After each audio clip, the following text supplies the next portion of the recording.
ना जब से कम्युनिस्ट चाइना पावर में आया है, इसने पिछले 70 साल में बहुत सी ज़मीन कब्जाई है इन एशिया और साउथ एशिया इन पर्टिकुलर। 1950 से पहले एक बहुत ही इम्पोर्टेंट कंट्री यहाँ पे हुआ करता था तिब्बत के नाम से। तिब्बत एक इंडिपेंडेंट कंट्री था, इसको चाइना ने अटैक करके इस पर कब्जा कर लिया।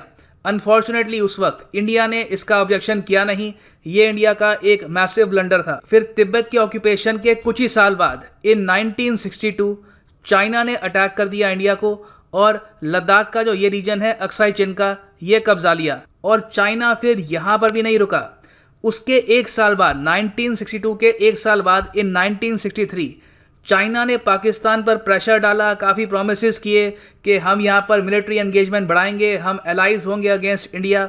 और ये सब प्रोमिसेस करके पाकिस्तान ने जो इलीगल तरीके से इंडिया की ज़मीन कब्जा रखी थी यहाँ पे आप देखोगे, ये जो सारा एरिया आप देख रहे हैं यहाँ पर, ये है पाकिस्तान ऑक्यूपाइड कश्मीर। ये पाकिस्तान ने इंडिया पे अटैक करके कब्जा लिया था आफ्टर 1947। तो ये जो इलीगली ऑक्यूपाइड एरिया है पाकिस्तान का, इसका जो ये पार्ट है जिसको हम कहते हैं शक्सगम वैली, ये पाकिस्तान ने चाइना को थमा दिया था in an agreement. 2 agreement sign हुए थे इसके, एक तो फ्रंटियर एग्रीमेंट और दूसरा बाउंड्री एग्रीमेंट। अब हालांकि इंडिया इन एग्रीमेंट्स को मानता है नहीं, हमारे हिसाब से ये जो लैंड है ये भी इंडिया को बिलोंग करता है, मगर ये मैं आपको बताना चाहता हूँ कि आज के समय चाइना के हिसाब से ये ज़मीन भी उसकी है। सो चाइना की यहाँ पर एक सिंपल फिलॉसफी है कांस्टेंट एक्सपेंशन, अभी भी वो रुके नहीं है।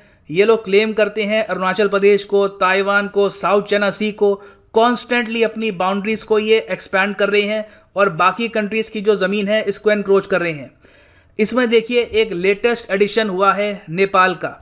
नेपाल की सरकार की एक रिपोर्ट आई है जहां पर ये खुद कह रहे हैं कि चाइना ने बहुत से एरिया में नेपाल का लैंड एनक्रोच कर लिया है और हो सकता है कि इन द फ्यूचर वहां पर ये बॉर्डर की पोस्ट भी बना ले। नाउ डिस्कस करते हैं ये इशू क्या है, नेपाल की सरकार की रिपोर्ट कहती क्या है और इसका इम्पैक्ट क्या हो सकता है ऑन इंडिया। तो काफ़ी कुछ आपको जानने को मिलेगा, a lot to know, a lot to discuss as always। but before we begin, go to Google Play Store, download the Study IQ education app और यहाँ पे आप हमारा फ्लैगशिप यूपीएससी कोर्स परचेज कर सकते हैं। इसके लिए EMI ऑप्शन भी अवेलेबल है। सो यहाँ पे आप देखेंगे आर्टिकल है, यहाँ पर साफ साफ बताया गया है कि नेपाल की सरकार की एक रिपोर्ट आई है।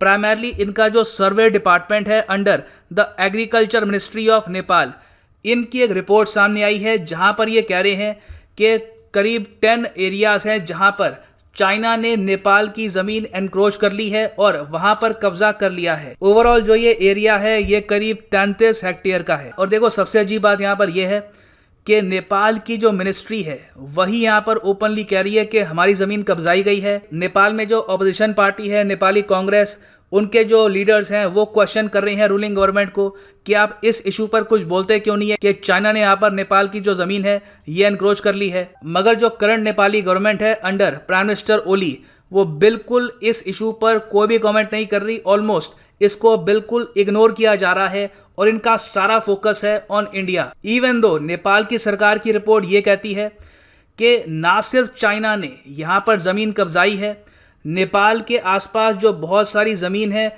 जहाँ से रिवर्स आती थी चाइना से इनटू नेपाल, उन रिवर्स का भी फ्लो चेंज कर दिया। अब यहाँ पे मैं आपको समझाता हूँ हुआ क्या है। देखो ये आप देख पाएंगे, ये बहुत अच्छा मैप है।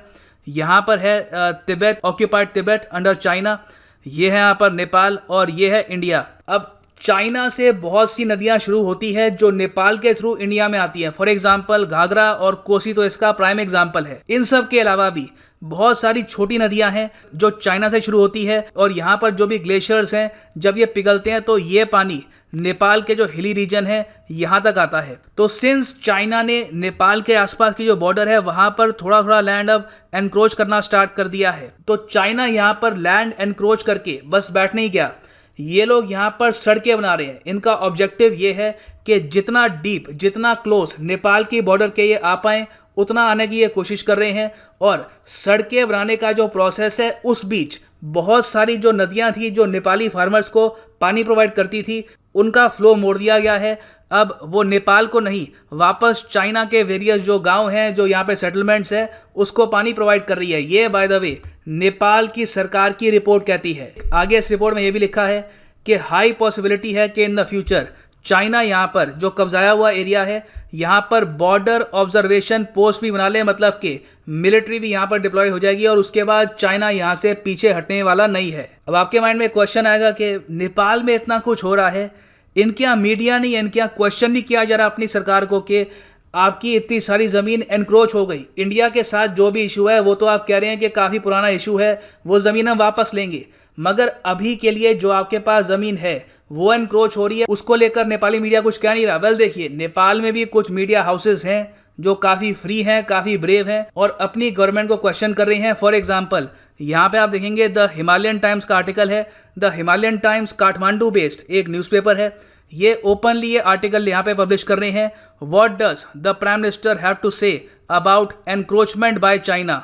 और इन्होंने एक काफ़ी अच्छा आर्टिकल लिखा है, वहाँ पे सवाल पूछे हैं कि जो रिपोर्ट्स आ रही है कि चाइना ने नेपाल का एक विलेज कब्जा लिया है और बहुत से लोकेशंस में कुछ लैंड ये एनक्रोच कर रहे हैं, उसके बारे में नेपाल सरकार बिल्कुल चुप क्यों है और सारी अटेंशन इंडिया की तरफ क्यों लाई जा रही है, इवन दो इंडिया की तरफ से अभी भी काफ़ी पॉजिटिव साइंस ये आ रहे हैं specially from the Indian government. और बाय द वे जिस विलेज की मैं यहाँ पे बात कर रहा हूँ ये है रुई विलेज, ये नेपाल के नॉर्दर्न पार्ट में आता है अलोंग द चाइना बॉर्डर और यहाँ पे बहुत से लोग रहते थे। अब अचानक से चाइना ने इसको कब्जा लिया है और यहाँ के जो लोग हैं ये भी बाय डिफॉल्ट चाइनीज सिटीजन्स बन गए हैं। यहाँ पर आप देख पाओगे द इकोनॉमिक टाइम्स का आर्टिकल है, China occupies Nepal village land, deafening silence from the Oli government. Oli सरकार इसको लेकर एक शब्द भी नहीं बोल रही। नाउ ये जो चाइना कर रहा है इससे इंडिया के लिए क्या प्रॉब्लम्स खड़ी होती हैं? देखो प्रॉब्लम्स बहुत ही सिंपल है। नेपाल की बॉर्डर का एरिया अगर चाइना धीरे धीरे एनक्रोच करता है तो आज नहीं तो कल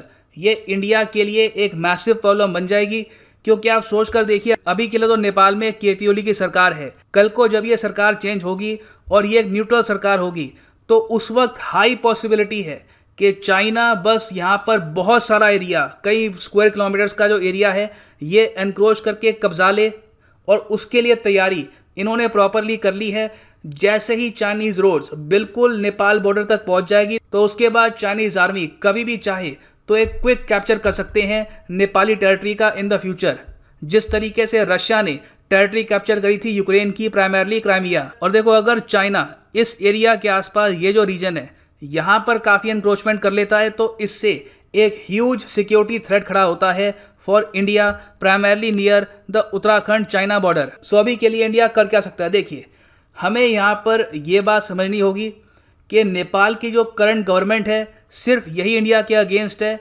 जो वहाँ पे लोग हैं वो काफ़ी हद तक न्यूट्रल हैं, वो ना ज़रा प्रो चाइना है ना ज़्यादा प्रो इंडिया है, वो हर कंट्री की तरह सिर्फ अपने कंट्री के इंटरेस्ट को देखना चाहते हैं। सो नीड ये है कि हम लोग नेपाल के लोगों के बीच में गुडविल क्रिएट करें, उनको हेल्प करें और उम्मीद ये करें कि कल को अगर मान लीजिए जो केपी ओली की सरकार है चेंज होती है और उसके बाद एक न्यूट्रल गवर्नमेंट आती है, वो इंडिया के साथ कोऑपरेट करे और इंश्योर करे कि नेपाल की जो बॉर्डर है ये सेफ रहे और चाइना यहाँ पर एनक्रोचमेंट ना करे। इसके अलावा अनफॉर्चुनेटली इंडिया के पास ज़रा ऑप्शन है नहीं, बट अगेन ये एक न्यूज़ एंड डेवलपमेंट है।